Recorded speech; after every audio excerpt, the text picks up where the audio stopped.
오늘은 부활주일입니다. 이 부활절을 맞이해서 오늘은 본문 중심으로 부활 생명 내 안에, 이런 제목으로 부활의 생명이 도대체 뭔지 이 부분에 대해서 좀 말씀을 나누려고 해요.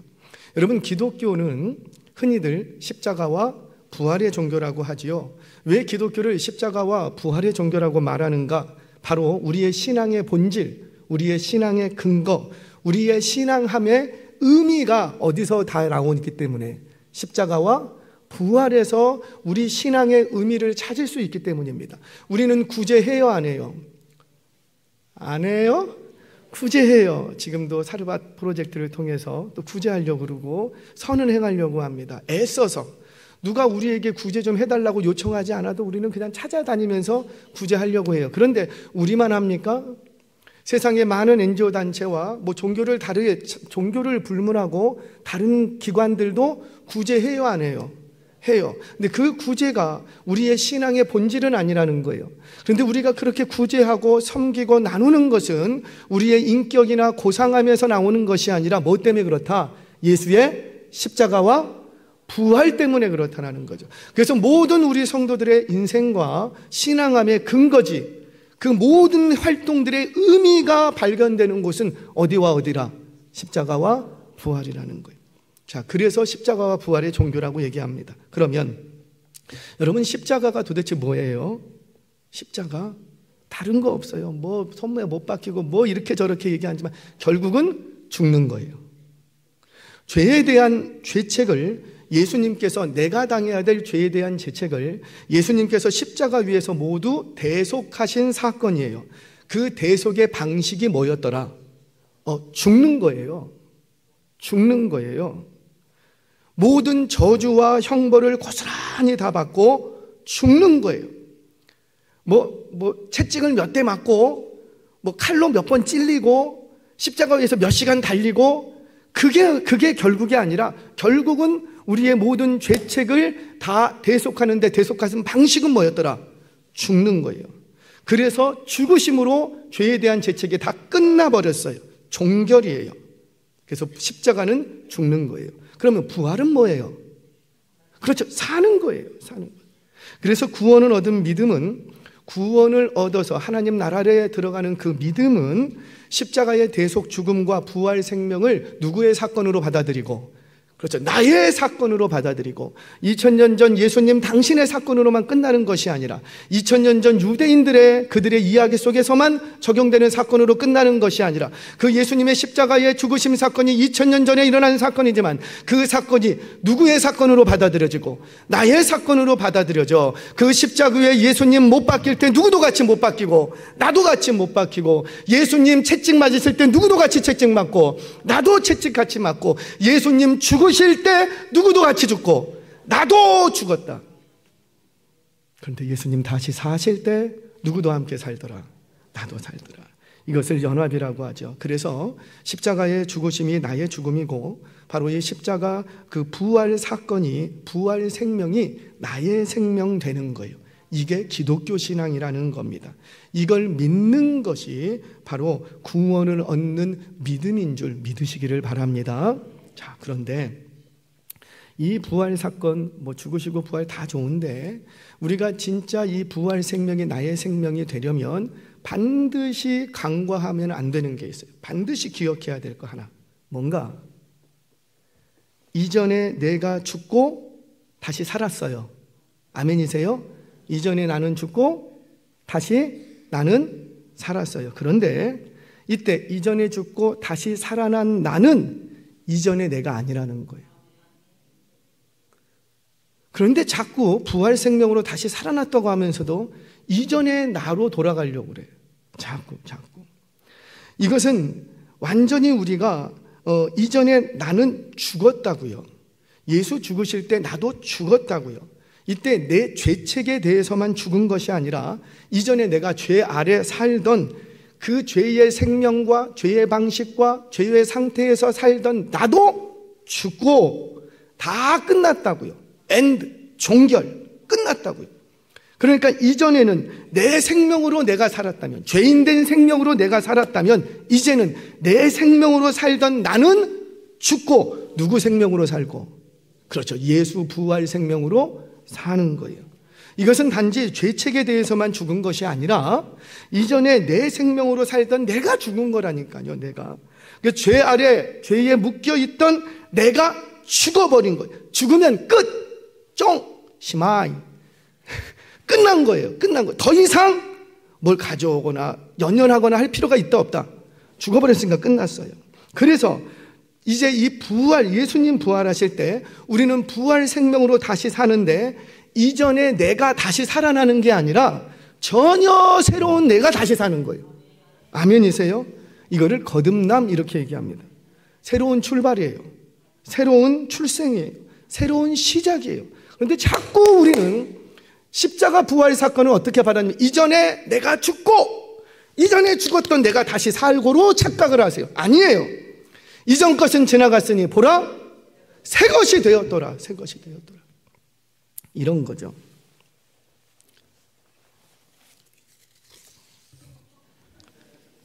끈이 있어요. 이 끈은 여기가 시작, 여기가 끝이에요. 나는 이렇게 달려가고 있어요. 그런데 십자가의 사건이 나에게 딱 들어왔습니다. 그 사건이 뭐예요?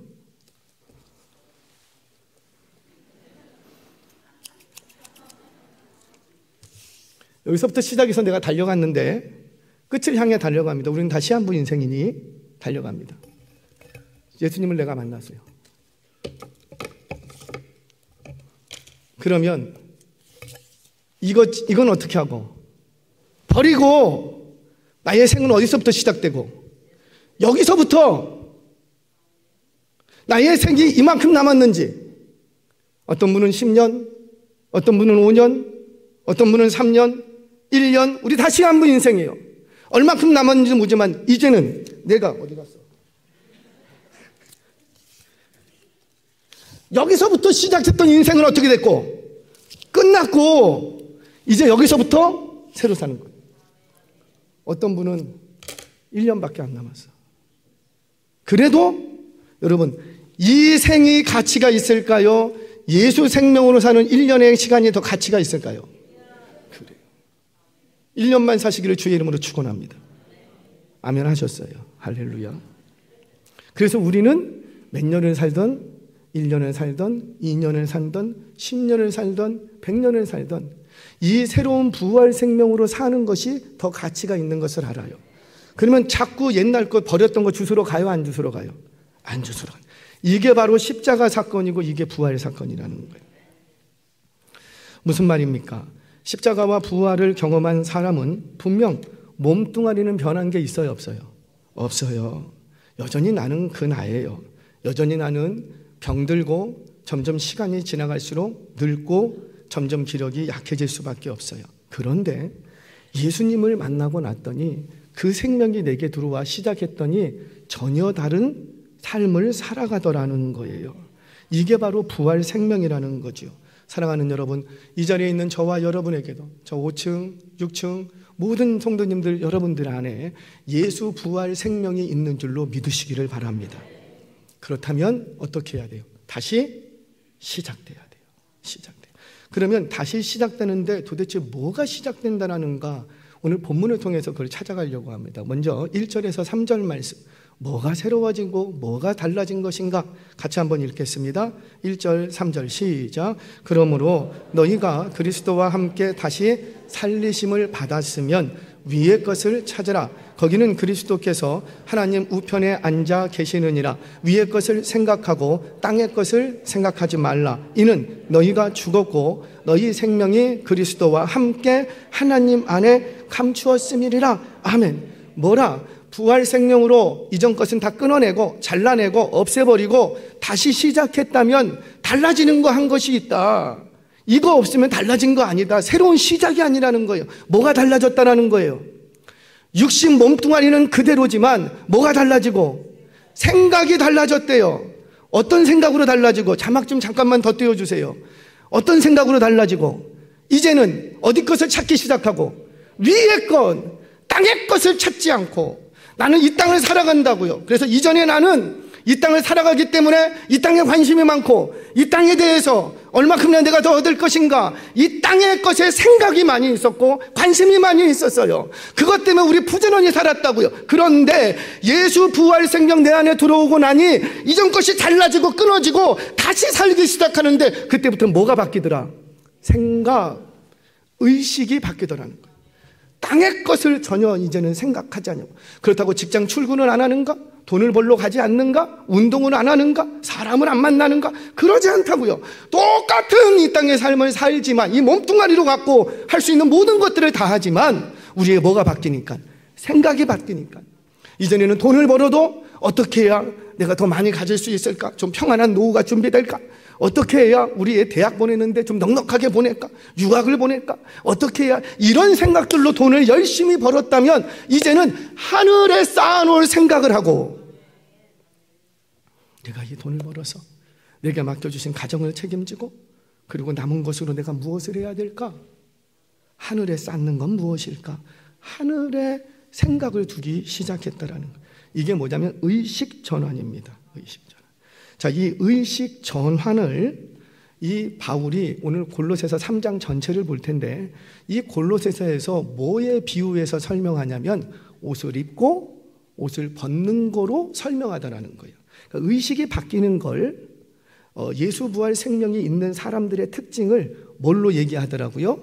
옷을 입고 옷을 벗는 것으로 비유적으로 얘기를 하더라는 거지요. 자, 도대체 이 옷을 벗고 옷을 입는다라는 것이 이 부활 생명을 가지고 이 땅을 살아가는 사람들과 무슨 연관성이 있는지 오늘 그 바울의 관점에서 오늘 본문을 좀 추적해 가도록 하겠습니다. 오늘 두 가지만 얘기할 거예요.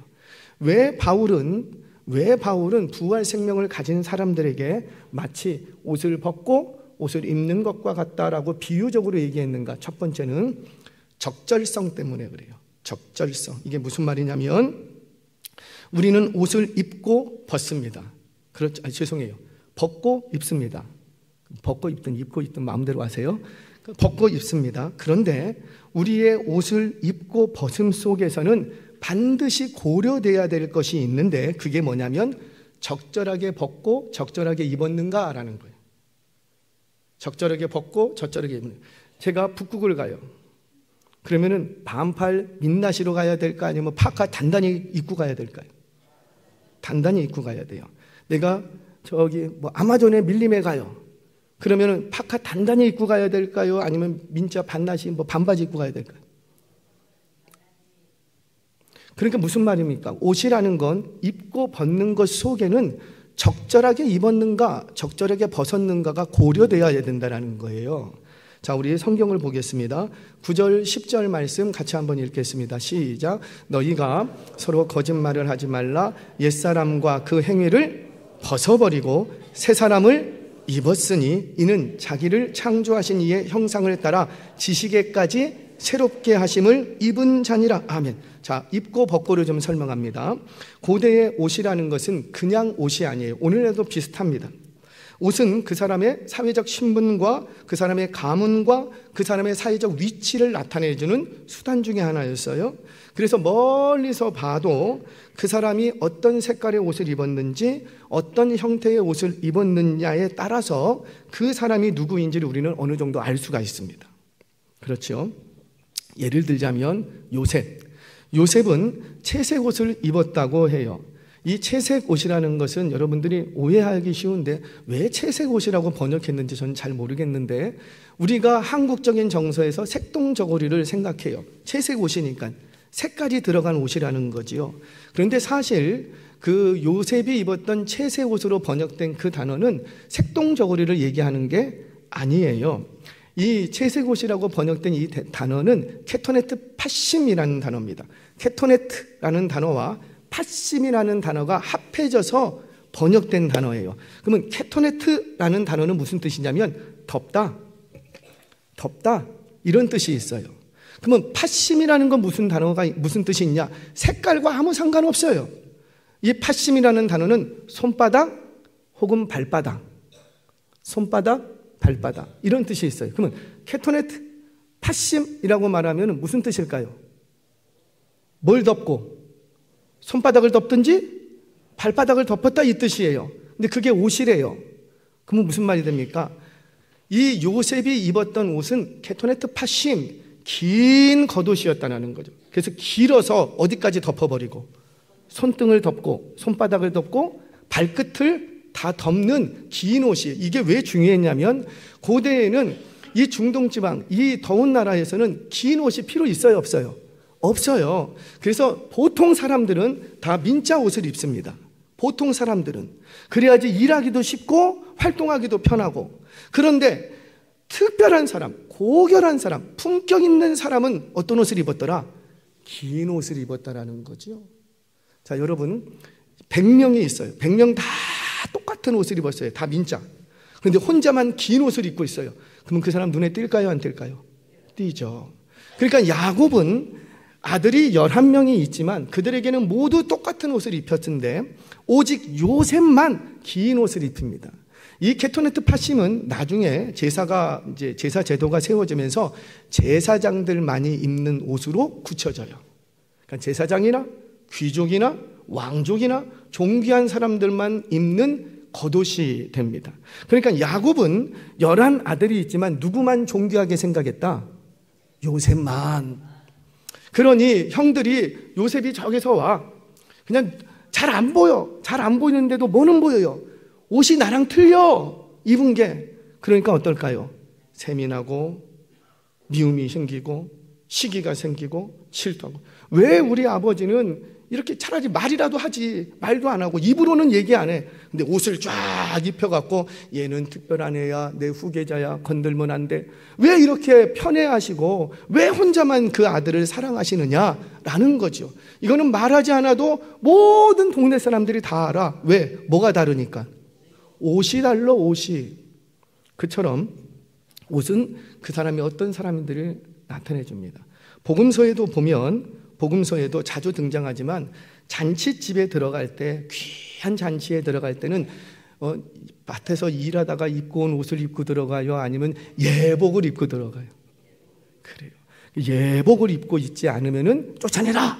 주인이 그렇게 얘기하잖아요. 이게 무슨 말입니까? 그만큼 옷이라는 건 어떤 장소냐, 어떤 환경이냐, 어떤 위치냐에 따라서 적절하게 입을 수 있어야 된다는 거죠. 오늘날도 옷이라는 것은 그 사람의 신분과 직업이 뭔지를 알게 해줍니다. 그래서 옷은 아무렇게나 입고 다니지 않아요. 옷은 자신의 사회적 지위와 직업 등을 고려해서 시간과 장소를 고려해서 적절하게 입어야 되는 거예요. 그게 옷 입는 거예요. 예를 들어 볼게요. 대학교 교수가 있어요. 학생들 앞에서 강의를 합니다. 그런데 작업모 쓰고 작업복 입고 선생님이 교수가 강의하는 거 봤어요? 그런 교수는 없어요. 반대로 하수구 청소를 해야지 돼요. 근데 하수구 청소하기 위해서 들어가면서 턱시도 입고 원피스 입고 들어가서 청소하는 거 봤어요? 그러지 않아요. 즉 옷이라는 건 시와 때와 상황에 맞게 적절하게 입고 벗을 줄 알아야 된다는, 그래야 옷에 옷다운 의미를 가집니다.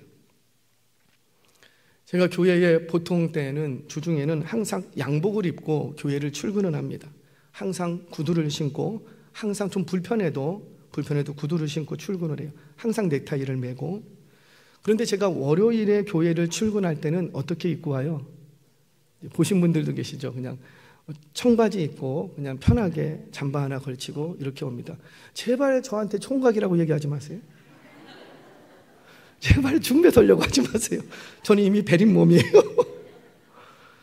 제가 주일날 아니고, 그러니까 월요일이라는 편한 복장으로 교회를 옵니다. 왜냐하면 이날은 정해진 신방도 없는 날이고 공식적으로 휴무, 그러니까 저 개인 시간으로 할애를 받은 날이기 때문에 그래요. 물론 그 개인에게 할애된 시간이 할지라도 저는 목사인지라 특별한 제 개인 일정이 없는 한 그냥 교회에 출근을 합니다. 왜냐하면 교회에 월요일날 좀 해놔야, 그래야지 한 주에 무슨 일이 발생할지 모르기 때문에 미리미리 조금 해놔야 될 일들이 있거든요. 저는 부교육자 때부터 신학을 시작하면서부터 한 번도 월요일날 쉬어본 적이 없어요. 그게 저의 삶의 루틴이에요. 자, 그러나 다만 월요일이기 때문에 넥타이를 매고 막 좋은 옷을 갖춰 입고 그렇게 오지는 않는다라는 거죠. 왜 그렇게 안 온다고요? 이날이 무슨 날이니까? 월요일이기 때문이에요. 월요일이기 때문에.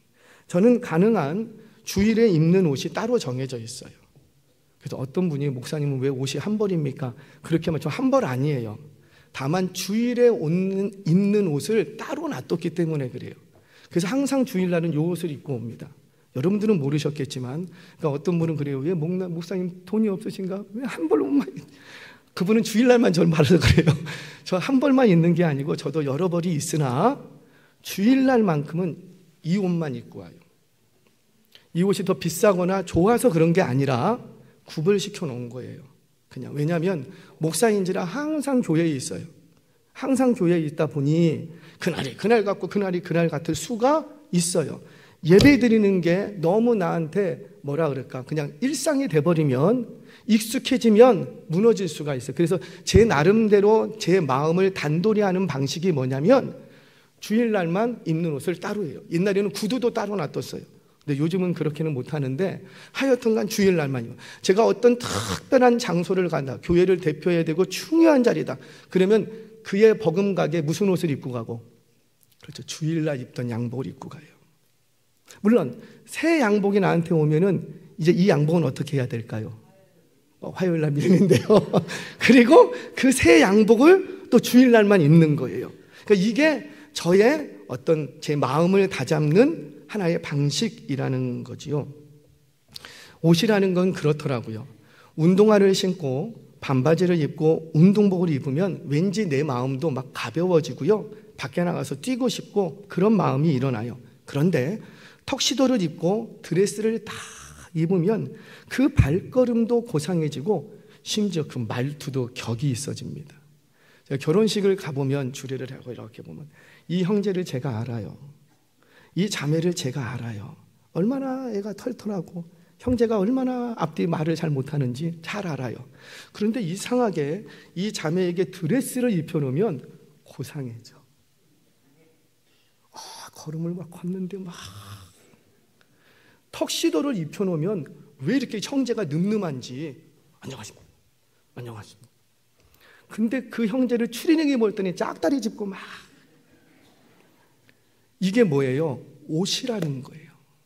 만약에 결혼식장에서 추리닝 입고 들어가 보세요. 그 형제 어떻게 될까요?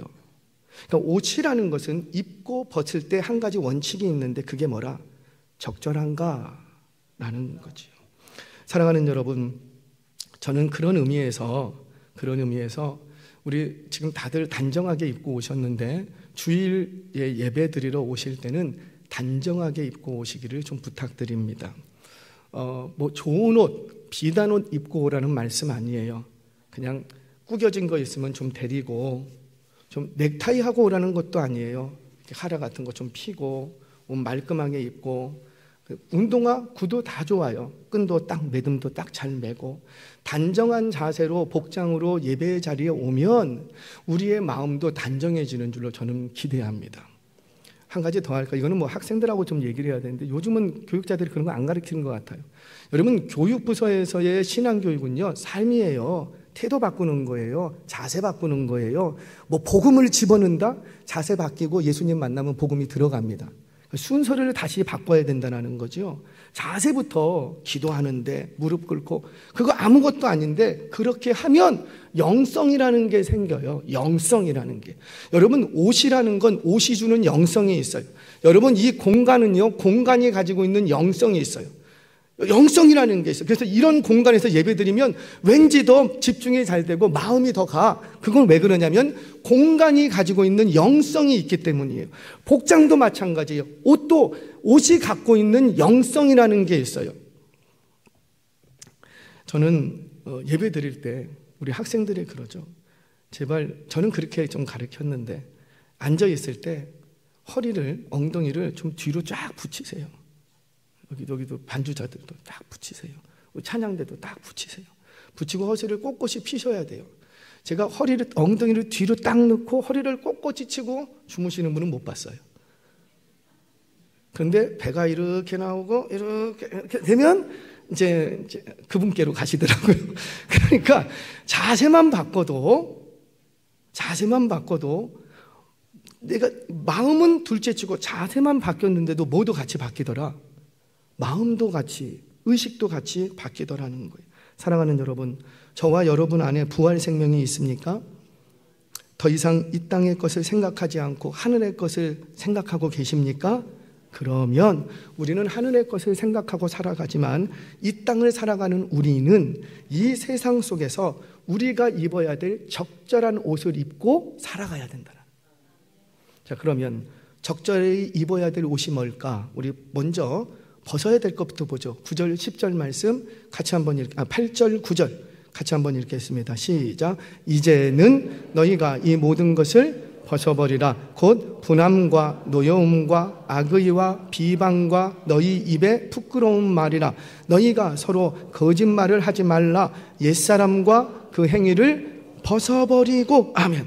자, 이제는 십자가의 그 죽으심과 예수 부활 사건이 나의 사건이 됐다면, 이제는 너희 안에 부활 생명이 자리하고 있다면, 이제는 너희가 걸치고 있던 것을 벗어버리래요. 근데 어디에 걸치고 있었냐면 입술에 걸치고 있던 것들을 벗어버리래요. 그 입술에 걸치고 있던 게 뭐예요? 모든 분함, 분해. 그러니까는 참다가도 너무 분하니까는 어떻게 하고? 쏟아버려. 노여워, 화가 나. 참고 하다가, 그래서 화는 참으면 안 돼요. 죽여야지. 참고 하다가 입술을 쏟아붓는 거예요. 노여움, 악의, 비방과 부끄러운 말, 이런 걸로 너희의 입술을 덮고 있지 말라는 거예요. 그 너희의 입술에 덮고 있었던 악의, 비방하고 부끄러운 말들, 우리 다 알잖아요. 이거 다 얘기 안 해도 뭐가 부끄러운 말인지. 그 부끄러운 말이 내 입술을 덮고 있었는데, 너희 안에 예수 생명이 있다면 그 입술에 덮고 있던 것을 벗어버리래요. 입술에 덮고 있던 것을 벗어버리래요.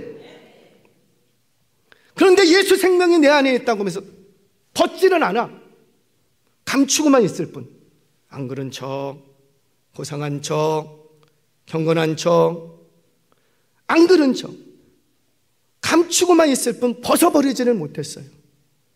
자, 그렇다면 이 부활 생명을 가지고 있는 사람은 그런 거 덮고 있으면 적절하지 않다는 거죠. 그래서 벗어버려야 된대요. 그러면 뭘 입어야 될까? 12절, 14절 말씀 같이 한번 읽겠습니다. 시작. 그러므로 너희는 하나님이 택하사 거룩하고 사랑받는 자처럼 긍휼과 자비와 겸손과 온유와 오래 참음을 옷 입고, 누가 누구에게 불만이 있거든 서로 용납하여 피차 용서하되 주께서 너희를 용서하신 것 같이 너희도 그리하고 이 모든 것 위에 사랑을 더하라. 이는 온전하게 매는 띠니라. 띠는 옷이에요. 옷. 고대에는 띠가 없으면 통으로 짠 옷들을 주로 많이 입었기 때문에 속옷이 없어요. 속옷이 없어서 통으로 짠 옷 그거 하나 입고 거리를 활보하고 일하러 가고 막 그러는 거예요. 근데 이게 출렁출렁거리니까 일하는데 불편해. 거기다가 부끄러운 것이 드러날까 더 신경이 쓰여. 그래서 뭘 짠맸다고요? 허리에다가 허리띠. 그래서 허리띠는 옷 중에 하나예요. 고대인들이 입는 옷 품목 중에 하나예요. 우리는 허리띠 이렇게 얘기하지만 옷이에요. 옷. 그 허리로 동여매야 옷이 철렁거리지가 않아. 그런데 그 동여매는 게 뭐라? 사랑이라. 사랑이라. 우리가 너희 안에 예수 생명, 부활 생명이 있다면, 하늘을 생각하고 너희들이 이 땅을 살아간다면 반드시 입어야 될 게 있는데, 그게 뭐라? 긍휼과 자비와 겸손과 온유와 오래 참음으로 옷 입고. 누구에게 불만이 있어? 여러분 불만이 있어요, 없어요? 없으면 좋겠으나, 아니 남편에게도 불만이 있고 내가 내 속으로 난 자식에게도 불만이 있는데 왜 저에게 불만이 없겠습니까? 불만 있죠. 저도 여러분들한테 불만 있어요, 없어요? 그런데 너희 안에 예수 부활 생명이 있다면 어떻게 해라? 불만이 있거든 서로 피 터지게 싸워라? 아니야, 서로 용납해라. 피차 용서해라. 그게 바로 우리가 입어야 될 옷이라는 거죠. 근데 지금 말하는 것들이 대부분 다 입과 관련되어 있다. 입과. 그 외에도 15절에 보면 평강으로 마음을 채워라. 16절 이하를 보면 감사하는 자가 되라. 이것이 바로 우리가 부활 생명이 내 안에 있는 사람들이 이 땅을 살아가면서 입어야 할 적절한 옷이라는 거예요. 저와 여러분이 부활 생명을 가진 자로서 이 적절한 옷을 입고 이 땅을 살아가기를 주의 이름으로 축원합니다. 자, 하나만 더. 첫 번째는 적절성, 적절하게 옷을 입고 있는가 늘 살펴야 된다는 거죠. 두 번째는 반복성이에요. 이게 무슨 말이냐면 옷을 입고 벗고 하는 일은 날마다 특별한 일이에요, 반복적으로 하는 일이에요? 반복적인 비유예요, 비유. 반복적으로 한다라는 거예요. 여러분, 우리는 이 땅을 살아가는 동안에 날마다 옷을 벗고 옷을 입습니다. 많은 분들이, 대부분의 분들이 어제 입었던 옷을 오늘 또 입고 나오지는 않아요. 특별히 속옷 같은 경우는 그러지 않아요. 물론 단벌 신사 같은 경우는 제외하는 거죠. 그러니까 대부분 보편적인 상황 속에서 집을 나설 때는, 출근을 할 때는, 집을 나설 때는 그 출근 복장의 옷을 입고 집에 들어오면 그 옷을 벗습니다.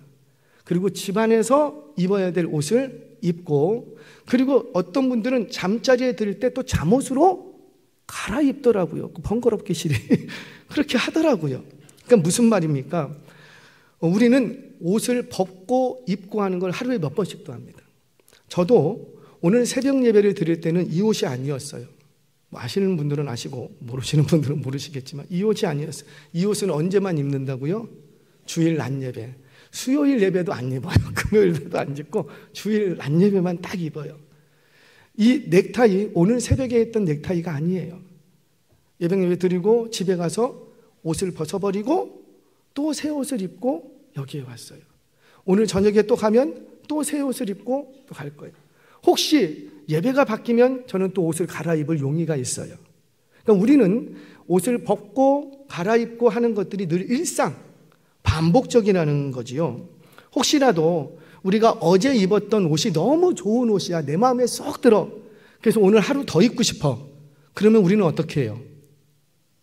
그 옷을 탈탈탈탈탈 털어보고 혹시 먼지가 있나, 그리고 혹시 옷에 음식 먹다가 뭐 묻은 건 없나, 그리고 또 냄새도 한번 맡아보고 점검을 하고 그리고 옷을 입는다라는 거예요. 자, 여러분, 이 말은요, 날마다 우리는 옷을 입고 벗을 때 나도 모르게 선택을 한다는 거죠. 선택. 오늘 집을 나서면서 오늘 어떤 신을 신을지, 어떤 가방을 멜지, 어떤 모자를 써야 될지 우리는 순간순간 선택을 합니다. 오늘 회사에서 체육대회가 있어요. 늘상 출근하던 그 회사이지만 오늘 체육대회가 있으면 우리는 구두를 신고 가지 않아요. 분명히 좋은 구두들이 많아도 아주 다 떨어진 허름한 운동화일지라도 우리는 그 운동화를 선택해서 신고 간다는 거지요. 논밭에 모내기 하러 나가면서 하얀 내가 좋아하는 원피스를 입고 나가지 않아요. 비록 내가 싫어하고 내 몸에 어울리지도 않지만 우리는 몸빼를 주워 입고 나가는 거예요. 이처럼 우리는 날마다 입고 벗음을 통해서 그 행위를 통해서 무엇인가를 선택해 갑니다. 그게 바로 부활 생명을 가진 자의 일상이라는 거예요. 일상. 더 중요한 건 참 이상하죠. 그렇게 우리가 신중하게 선택하고 나서도 밖을 나가기 전에 거울을 봐요, 안 봐요? 또 봐. 저도 아침에 올 때 넥타이가 삐뚤어졌나 확인을 하고 이렇게 무향실에 갔어요. 설교 준비하고 올라오기 직전에 또 어떻게 할까요? 또 삐뚤어지지는 않나, 또 확인하고 또 올라왔어요. 예배 시간이 시작되면서 전 지금도 모니터로 또 봐요. 집에 가니까 막 사모님이 막 넥타이가 이렇게 됐다고 막 뭐라고 하셔서 항상 그래서 자꾸만 손이 가는 거예요. 이거를 어떻게 해야 하나 보고. 뭘 얘기합니까? 우리는 옷을 입고 벗음 속에 분명히 내가 선택하고 결정했음에도 불구하고 그것이 지금 적절하게 사용되고 있는가를 날마다 수시로 확인하는 작업들을 한다는 거예요. 심지어 내가 이렇게, 여성분들은 놀랐어요. 자기 화장톤하고도 맞추시더라고요. 할렐루야. 그렇게 입고 갔어요. 근데 그 모임 자리에 갔는데 그걸로 끝나는가? 절대 안 그렇더라고요.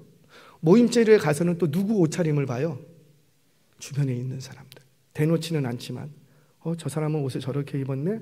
잘 어울리네. 나도 다음에 저렇게 입어야 되겠다. 예수 부활 생명을 가지고 있는 사람들의 신앙생활이라는 건 그런 것과 같다라는 거죠. 날마다 반복적으로 입고 벗고, 분명히 내가 선택해서 입고 벗고 적절하게 입고 벗고 했을지라도 그 입은 옷이 내가 지금 잘 입고 있는가 늘상 확인하고 점검하고, 그렇게 해서도 안 되니까 또 어떻게 하고 다른 사람들하고도 좀 비교해가면서 옆에 있는 장로님, 옆에 있는 권사님, 우리 구역장님은 어떻게 예배를 드리고 있는가? 우리 구역장님 입술에서는 무슨 말이 나오고 있는가? 나는 저런 말이 안 나오는데 저 상황에서 어떻게 저런 말이 나오지? 우리는 항상 늘상 점검하고 또 점검하고, 혹여나 내가 적절하게 못 입었으면 어떻게 하고 과감하게 벗어버리고 다시 또 옷을 입고, 그게 부활 생명을 가진 사람들의 특징이라는 겁니다. 그래요, 사랑하는 여러분, 우리 안에 있는 부활 생명은 사실 한 번으로 충분해요. 한 번 부활 생명이 내 안에 딱 오면 그거 떠나가요? 안 떠나가요? 안 떠나가요.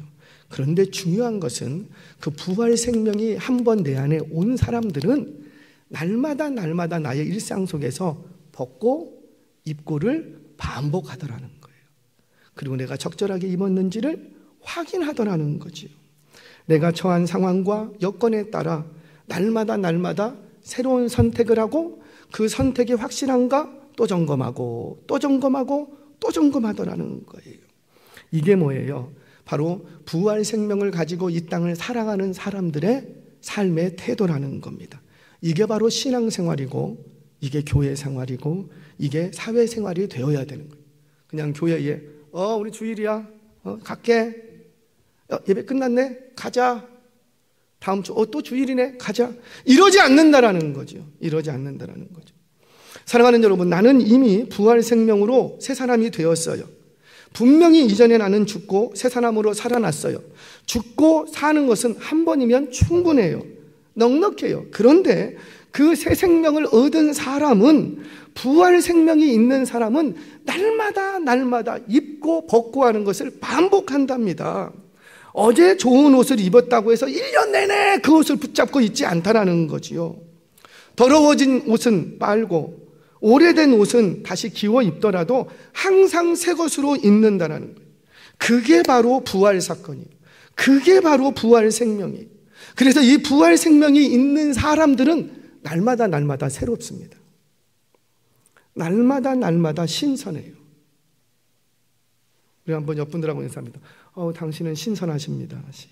시작. 지난주에 봤다고요. 어제 봤다고요. 오늘 저녁에 또 볼 거라고요. 남편에게 군내가 납니다. 이러지 말고, 쉰내가 납니다. 이러지 말고, 난 남편을 볼 때마다 날마다 신선해. 어떻게 이렇게 싱그러워? 왜 그러는 거예요? 우리 안에 부활 생명이 있기 때문에.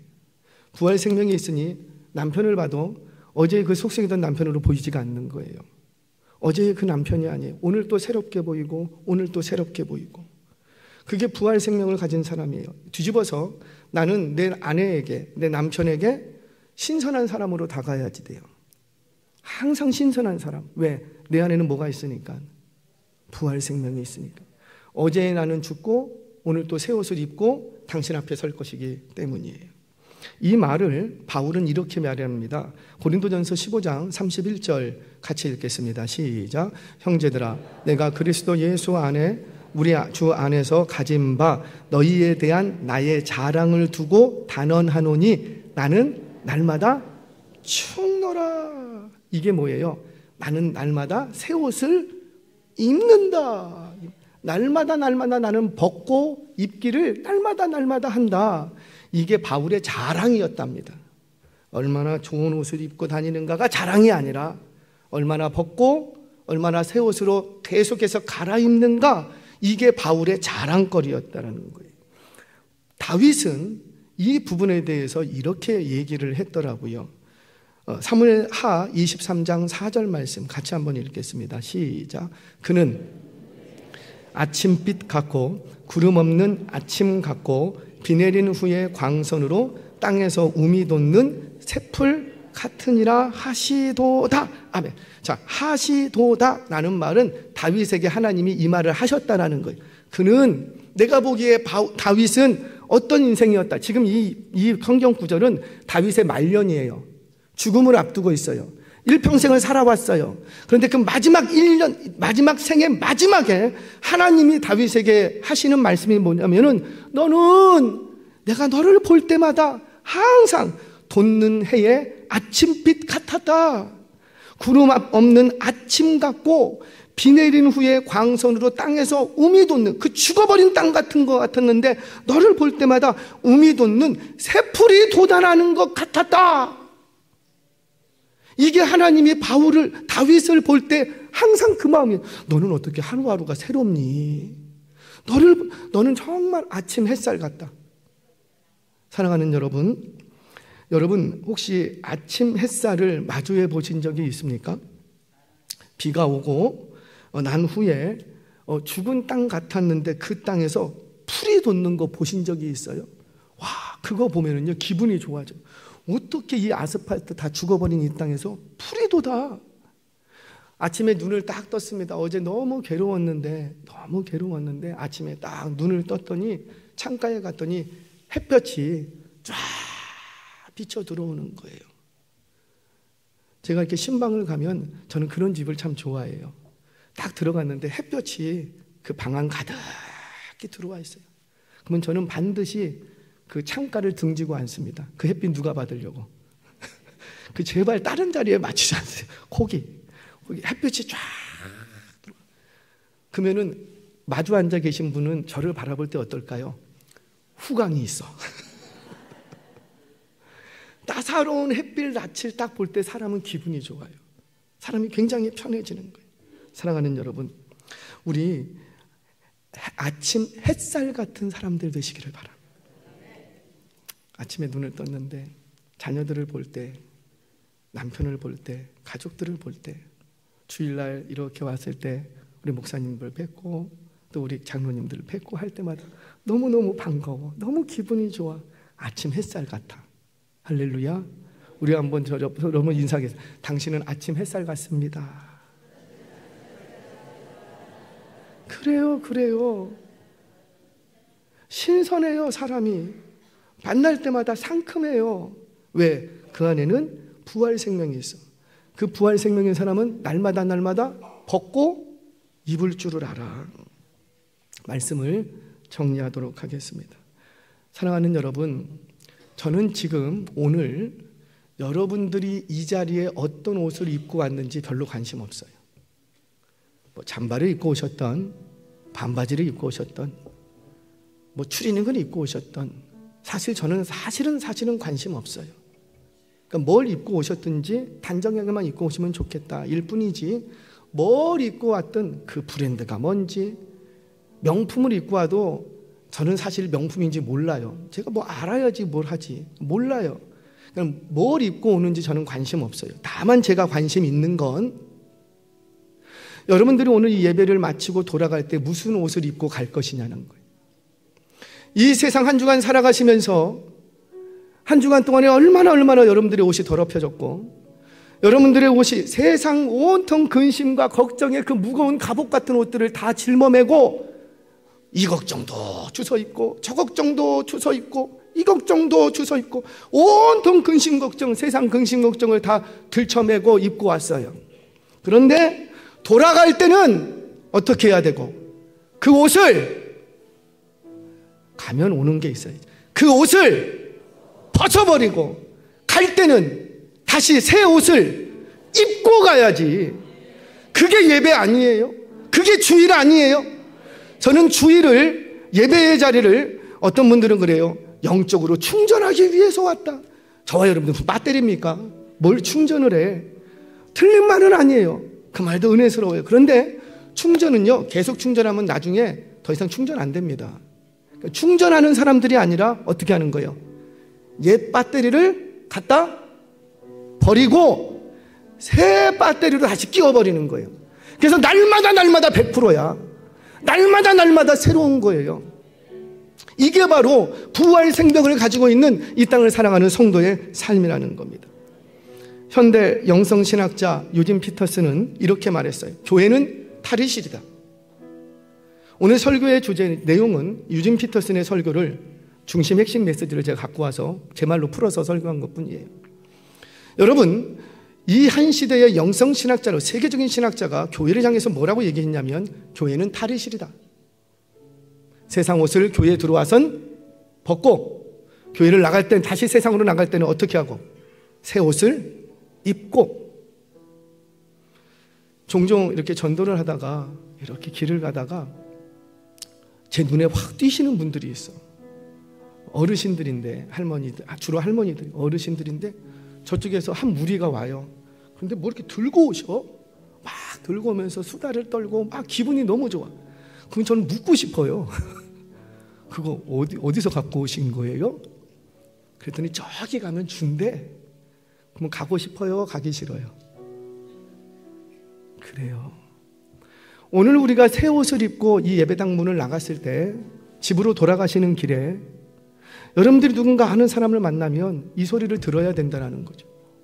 아니, 김씨 아저씨, 뭐가 이렇게 좋아? 뭐야, 야, 사람이 좀 달라졌는데 어디 갔다 오는 거야? 어디 갔다 왔을까요? 에이, 은혜교회.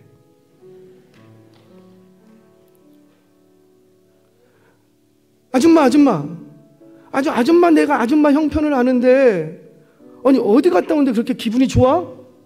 야, 사람이 달라 보이는데 어디 갔다 왔어? 어디 갔다 왔다고요? 그게 부활이에요. 근데 예배는 드렸다고 하는데, 봉사도 한다고 하는데 여전히 싸우던 사람들하고는 계속 치트기게 싸워야지 되고, 여전히 미운 사람은 여전히 믿고, 꼴보기 싫은 사람은 여전히 꼴보기 싫고, 세상 온통 근심은 뭐 자기가 다 짊어매고 있고, 그걸 벗어버릴 줄을 모르고 자유할 줄을 모르고, 예배드리고 집에 가도 여전히 그 얼굴은 마귀 할멈이고, 그런데 누가 그 안에 예수 생명이 있다고 말할 거예요? 직분 받고 교회 열심히 다니면 예수 생명이 있습니까? 누가 그런 복음을 얘기했어요? 성경은 한 번도 그렇게 얘기한 적이 없어요. 저와 여러분들이 정말 예수 생명이 있다면 오늘은 달라져야지 돼요. 오늘 새 옷을 입고 한 주간을 살아가셔야 돼요. 그렇게 할 때 세상 사람들은 아, 저 사람은 하늘의 것을 생각하는 사람이구나. 저 사람에게 있는 그 부활 생명 나도 좀 가졌으면 좋겠다. 말이 나온 김에 다음 주는 행복 축제입니다. 인상 팍 쓰고 가갖고 와, 그럼 누가 옵니까? 없는 미소라도 짓고 정말 좋은 곳이 있다. 저희 외할머니, 저는 외할머니 신앙입니다. 저희 외할머니께서 예수님 믿는 케이스가 바로 그 케이스였어요. 할머니에게 그때는 이제 과부가 되셔서 하실 일이 없어요. 그래서 주로 하시는 일이 담배, 옛날에 왜 담배 이렇게 말아갖고 이렇게 피우고 다니셨어요. 그러니까 뭐 딸은 셋이 있는데 남편은 없고, 그러니 뭐 할 일이 있어야지. 땅이 조금 있었어요. 남편 돌아가시면서 할아버지가 친정집에서 시댁에서 땅을 좀 주셔서 그 땅 가지고 시댁 친정으로 왔어요. 그러니까 땅은 조금 있으니까 소당용한테 맡기고 그냥 적당한 수입만 들어오면 되니까 뭐 할 일이 없어요. 하루 종일 하시는 일이 그 담배를 이렇게 해갖고 담배를 똘똘똘똘 말아서 그거 피는 게 하루 일과였대요. 그러다가 할머니 친구가 여보게 우리 놀러 갈래? 고개 2개만 넘어가면은 진짜 재밌는 데 있대. 갈래?